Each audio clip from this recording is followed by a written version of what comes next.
quinto ano, tudo bem com vocês? Tia Rosângela aqui de novo para mais uma videoaula. E aí, estão fazendo as tarefas direitinho? Olha, tia Rosângela está muito confiante.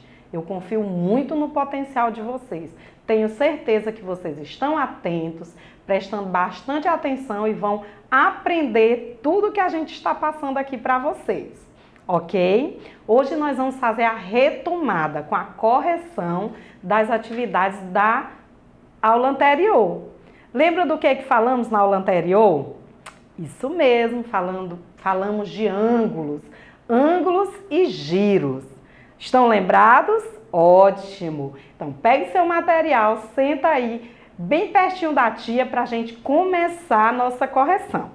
Ok? Mas antes eu vou fazer uma retomada do conteúdo só para você relembrar, tá bom? Então temos aqui ângulos, região do plano limitada por duas semirretas de mesma origem. O que é que eu quero dizer? Que o ângulo representa essa parte aqui, ó, do meio, a abertura entre as duas semirretas. Lógico que elas têm o mesmo ponto de origem, que é o vértice. Isso mesmo. Lembra que esse espaço aqui, ele pode ter menos de 90 graus, 90 graus ou mais de 90 graus, certo? Pois bem, retomando aqui, nós temos os tipos de ângulo. Temos o agudo, o obtuso e o reto. E tá faltando o raso, né? Temos aqui um exemplo de ângulo agudo. Esse ângulo aqui mede 30 graus. É menor que 90 graus, então ele é classificado como agudo. Ali nós já temos um ângulo obtuso, com uma medida de 135 graus, maior que 90 e menor do que 180, porque o ângulo de 180 graus, ele é chamado de raso. E temos aí o ângulo reto também, que é um ângulo que tem exatamente 90 graus, ok? Aí temos aqui, coloquei para você lembrar, o ângulo agudo menor que 90 graus, o reto é exatamente 90 graus, o obtuso, medida maior que 90 graus, menor que 180 graus, e temos o raso, que mede exatamente 180 graus. Uma informação importante que você não pode esquecer, meus amores, é que apenas os ângulos retos e rasos, tem medidas exatas, ok? O ângulo agudo e o obtuso, eles podem ter medidas variadas, certo? Não vão esquecer dessa informação, tá bom? Então, vamos abrir o livro aí na página 68, nosso livro 2, Farias Brito, ok? Aí nós vemos como a Adriana determinou a medida do ângulo em destaque. Observe que ela utilizou esse instrumento aqui. Como é que ele é chamado? Quem é que lembra? Ele é chamado de transferidor, o instrumento usado para medir ângulos. E o ângulo medido por ela está aqui, ó, mostrado aqui nessa parte em vermelho. Essa abertura representa o ângulo, que no caso aqui o que ela mediu foi de 50 graus. Ok? Então, vamos lá para o primeiro pontinho, página 68. Estão acompanhando direitinho? Vamos começar. Onde você tiver acertado, coloque aí o C de certo, tá bom? Qual é a medida de cada um dos ângulos em destaque? Você iria observar, ó, aqui, tia Rosângela, é aqui? Não, é aqui onde está indicado em vermelho. A abertura dos ângulos está aqui, ó. Observe que aqui eu tenho um ângulo maior. Aqui eu já tenho um pouco menor e lá eu já tenho um ângulo médio. Que medidas são essas? Eu utilizei o transferidor e medi. O primeiro ângulo mede 150 graus, o segundo ângulo menor mede 40 graus e o último ângulo lá 125 graus. Se você tiver um transferidor em casa, você também deve ter encontrado essas medidas, ok? Então, vamos agora para a página 69. Na página 69, observe o transferidor ao lado e complete o quadro. O transferidor, como eu já falei, ele é um instrumento usado para medir ângulos, ok? Hoje eu trouxe aqui o Mário e vou mostrar para vocês como nós vamos fazer giros de volta completa, de meia volta e de 1/4 de volta. Vejam só. Olha aqui, ele está de frente. Quando ele realiza um ângulo, um giro de uma volta completa, ele está de frente, então ele tem que voltar para a posição inicial e ficar de frente. Então ele realizou aqui, ó, girou, voltou à posição inicial, ou seja, ele fez um giro completo. De quanto, tia Rosângela? 360 graus. Ele estava de frente, fez o giro e voltou para a posição inicial, de frente. Ok? Agora eu vou mostrar para vocês um giro de meia volta. Ele está de frente. Vamos lá, Mário. Agora ele vai girar. Ficou de costas. Foi uma volta completa? Não. Foi um giro de meia volta. Estava de frente e agora está de costas. Ok? Agora eu vou mostrar para vocês um giro de 1/4 de volta. Ele girou. Fez um giro um pouco menor. Está aqui de frente e agora o Mário vai ficar de lado. Fez um giro de 1/4 de volta. E aí, tia Rosângela, um giro de uma volta completa, ele tem quantos graus? Ele fez uma volta completa que representa 360 graus. E o giro de meia volta, quando o Mário virou e ficou de costas? 180 graus. E o giro de 1/4 de volta, que é um giro um pouco menor, representa um giro de 90 graus. Então, você vai completar aí sua tabela com uma volta completa, 360 graus. Meia volta, 180 graus. E 1/4 de volta, 90 graus. Você também poderia fazer essa medida utilizando ali o transferidor. Entenderam direitinho? Podemos passar para frente? Vamos lá. Questão número 2. Observe os ângulos e estime a medida de cada um deles. Você vai estimar porque você já conhece o tamanho de algumas aberturas de ângulos. Isso mesmo. Tia Rosângela, eu posso fazer sem o transferidor? Pode, ou também pode fazer utilizando o transferidor para medir. Aqui, na letra A, observe que aqui, ó, as duas retas estão bem retas. E essa abertura é razoável. Ela não é pequena e nem grande, né? Na letra B, nós temos uma abertura de um ângulo um pouquinho menor. Já na letra C, a minha abertura de ângulo é bem maior. E aí, na letra A, qual ângulo você acha? Qual é o ângulo que nós temos aqui? Reto, agudo ou obtuso? Aqui nós temos um ângulo reto, certo? Um ângulo reto com medida de 90 graus. Na letra B, nós temos um ângulo agudo, que é um ângulo de 40 graus, menor que 90 graus. E na letra C, nós temos um ângulo de 150 graus, que é um ângulo obtuso, meus amores. É um ângulo obtuso. Ângulo reto, 90 graus. Aqui nós temos um ângulo de 40 graus, que é um ângulo agudo. E por último, lá na letra C, um ângulo de 150 graus, que é um ângulo obtuso. Ok? Vamos então para a terceira questão. De acordo com as orientações a seguir, desenhe o caminho que o ratinho seguiu sobre as linhas da malha até encontrar o queijo. Na sua pasta de material complementar, você tem uma malha quadriculada que nem essa, certo? Você pode seguir o caminho e fazer aqui no livro de vocês.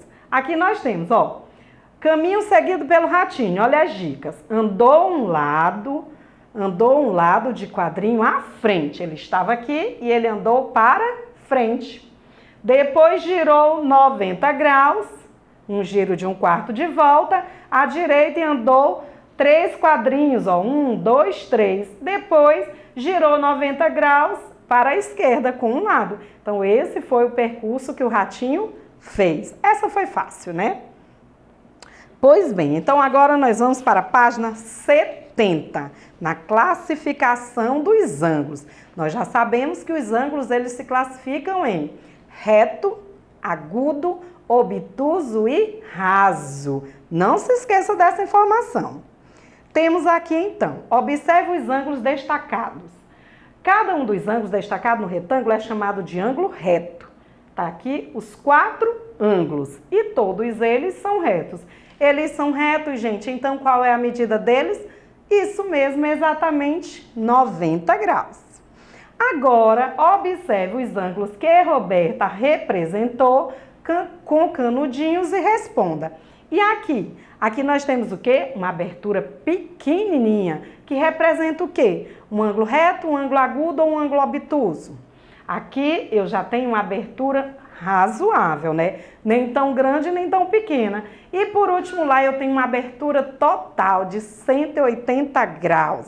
E aí, o primeiro ângulo tem menos graus, esse aqui é maior que 90 graus e o outro mede exatamente 180 graus, certo? Então agora nós vamos aí na página 71, nós vamos classificar os ângulos novamente. Como você já sabe quando é que ele é reto, quando é que ele é agudo, quando é obtuso e quando é raso, vai ser muito fácil, certo? Na letra A, nós temos que ângulo? Um ângulo reto, isso mesmo. Essa medida representa um ângulo reto. E na letra B, será que é maior ou é menor que um ângulo reto? Eu acho que é maior. Se é maior, nós temos aí um ângulo obtuso, isso mesmo. Maior que 90 graus e menor do que 180 graus. Temos ali na letra C, um ângulo agudo. Se é um ângulo agudo, tem uma medida menor que 90 graus. E por último, gente, quando está totalmente, ele deu vamos dizer que esse ângulo ali representa um giro de meia volta. Metade de 360 é um ângulo raso, 180 graus, certo? Então aí a gente pôde observar os 4 tipos de ângulos que a gente já estudou, certo? Não vamos esquecer, gente. Esses conceitos, eles são fundamentais na hora de você classificar as imagens, tá bom? Vamos então agora para a questão 2. Aqui, pinte de azul os ângulos agudos, de verde os retos e de vermelho os obtusos. Aqui eu tenho, no retângulo, eu tenho todos os ângulos retos, todos os ângulos com medidas de 90 graus. Então, todos eles você vai pintar aí no seu livro de verde, ok? Na letra B eu tenho os 3 tipos. Eu tenho reto, eu tenho agudo e também tenho obtuso. Os 2 cantos ali são retos, você vai pintar de verde. Aqui ao lado eu tenho azul, que é o agudo, pequenininho. E por último o vermelho, que representa o obtuso. E na letra C eu tenho 2 agudos, onde eu botei ali o AZ, são agudos, aberturas menores que 90 graus. E ali no meio eu tenho o vermelho, que representa um ângulo obtuso, com a medida maior que 90 graus e menor do que 180, certo? Agora escreva a questão 3. Escreva a quantidade de ângulos agudos, retos e obtusos que foram destacados em cada figura. Aqui eu tenho um quadrilátero, aqui eu tenho um triângulo e ali eu tenho um outro quadrilátero. Gente, nem todos os quadriláteros têm todos os ângulos retos, certo? São diferentes. Por exemplo, o primeiro aqui, eu tenho alguns ângulos retos. Então, eu tenho 2 agudos e 2 ângulos obtusos aqui na letra A. Na letra B, eu tenho apenas um ângulo reto e 2 agudos. Na letra C, eu tenho 2 ângulos retos, um agudo e um ângulo obtuso. Vejam só, todas essas figuras têm ângulos, porque são figuras planas, mas não todos iguais e nem com a mesma quantidade de cada um, tá bom? Temos aqui agora a 4ª questão. Na 4ª questão, esse ângulo formado aqui pela linha verde é um ângulo que representa 60 graus. Se ele tem 60 graus, ele é um ângulo o quê, meus amores? Reto, agudo ou obtuso? Um ângulo agudo, né? Com a medida menor que 90 graus. Isso mesmo. Agora nós vamos passar para a página 72.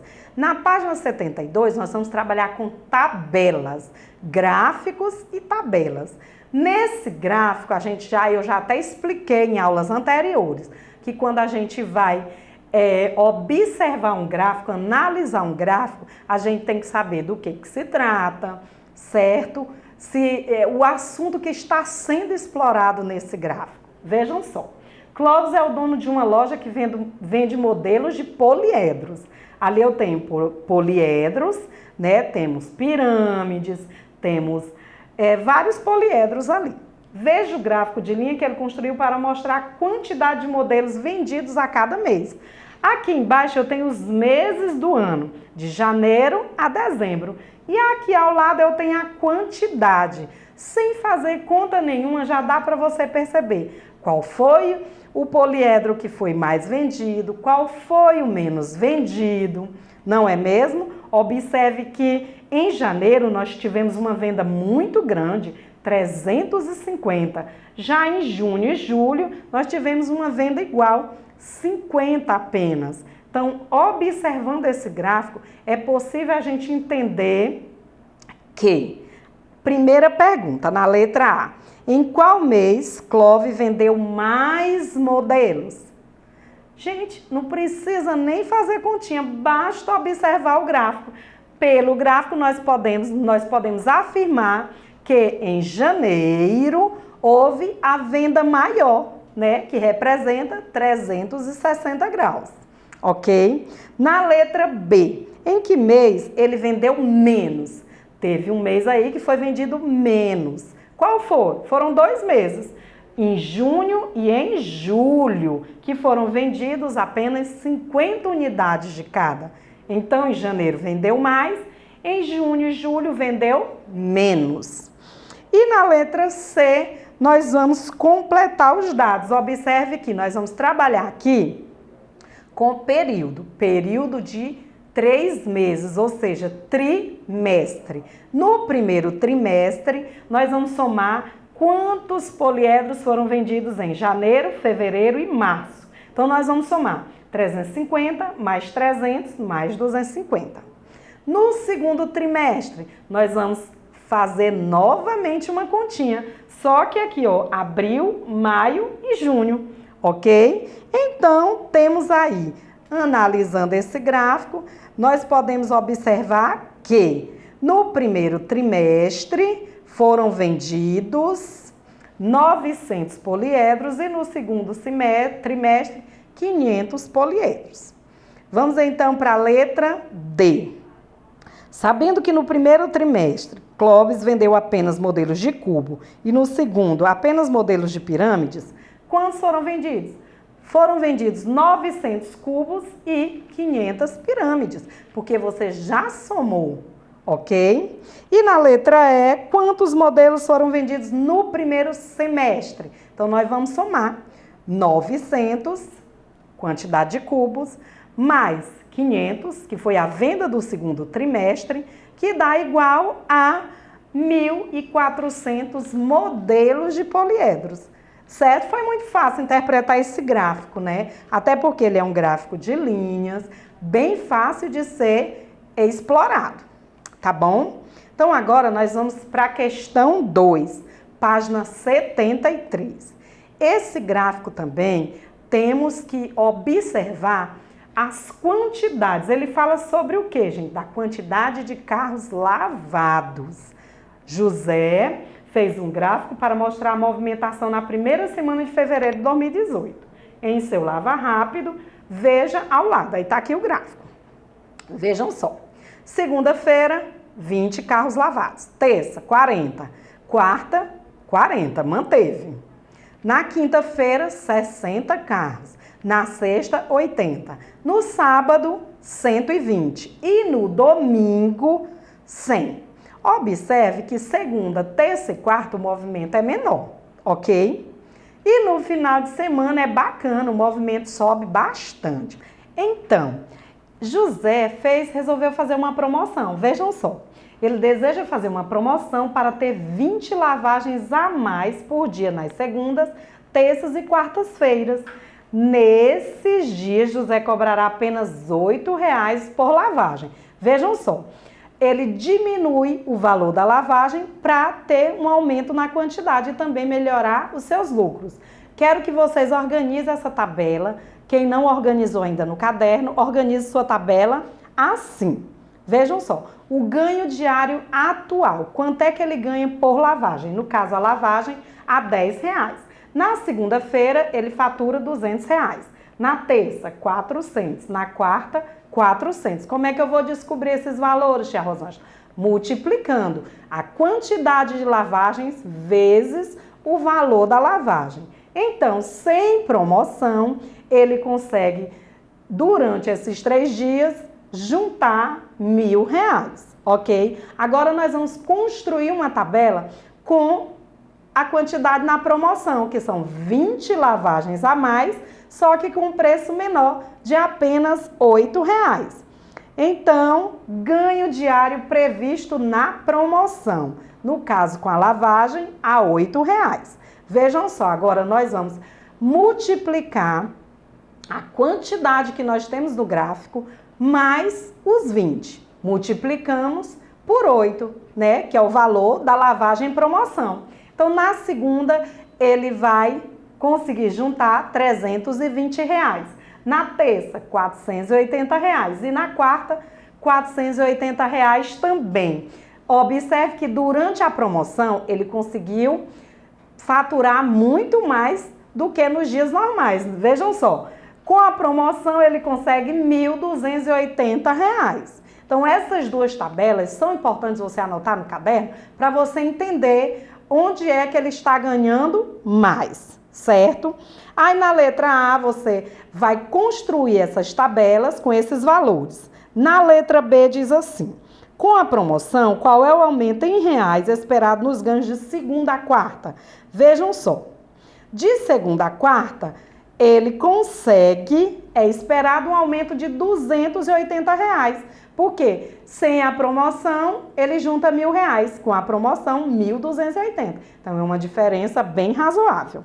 Não é isso? Na letra C, se José fizesse a promoção apenas no fim de semana, qual seria o ganho diário previsto nos fins de semana? Agora, nós vamos multiplicar a quantidade de lavagens do fim de semana vezes o valor. Então, no sábado, ele conseguiria juntar R$ 1.120. No domingo, R$ 960.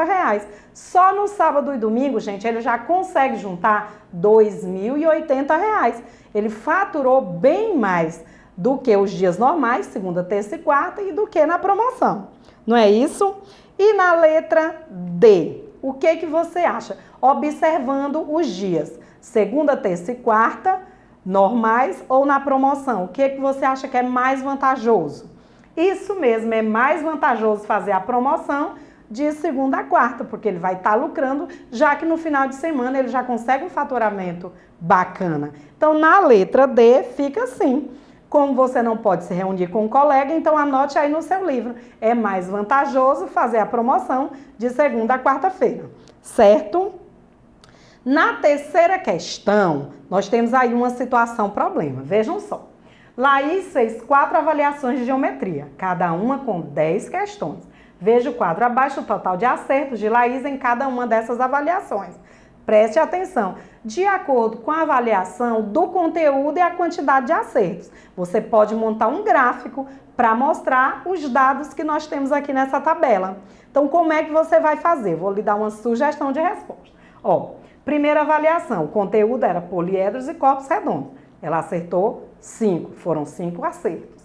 Na segunda avaliação, giros e ângulos, também 5 acertos. Na terceira avaliação, polígonos e seus elementos. Então, já aumentou, ela já teve 8 acertos. E na quarta avaliação, 10 acertos. E aí, só observando a tabela, você acha quando foi que ela melhorou suas notas?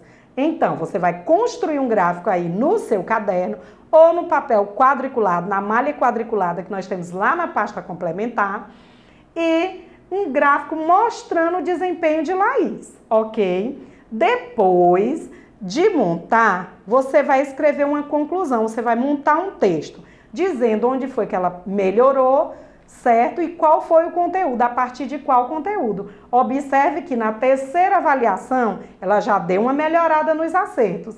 E na quarta, então, foi show. Então, ela melhorou bastante a partir da terceira avaliação. Então, monte um gráfico e depois escreva um pequeno texto com essas conclusões. Entenderam direitinho? Vamos lá, organize bem bonito seu caderno, que depois eu vou querer ver, tá bom? Pois bem, então por hoje eu fico por aqui. Mas antes da gente encerrar nossa aula, nós temos uma atividade. Quero que você responda a página 94. É lá naquelas páginas azuis do livro de vocês. Aquilo que você aprendeu. São questões objetivas, que já é para ir treinando para o nosso próximo simulado. Tá bom?